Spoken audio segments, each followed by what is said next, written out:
ఎందుకు ఏడుస్తున్నావు? ఎందుకు వస్తుంది గునుపు నీకు? ఏమైంది చెప్పు, ఏమైంది? ఎందుకు ఏడుస్తున్నావు? ఏమైంది? ఎందుకు ఏడుస్తున్నావు చెప్పు. పక్కన గిన్నెగానం బొమ్మలు పెట్టినా ఆడుకోవచ్చు కదా. ఎప్పుడు మనిషి పక్కన ఉండాలా? వంట చేయొద్దా? తినొద్దా? నేను అన్నం ఏం తినొద్దా? ఎప్పుడు నీ పక్కనే ఉండాలా? తిడితే నవ్వుతారా ఎవరన్నా?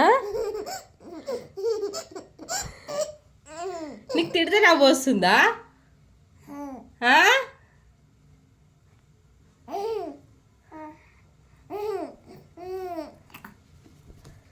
తిడితే నవ్వుతారా?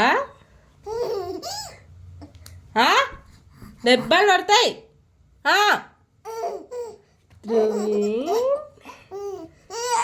ధ్రువీన్.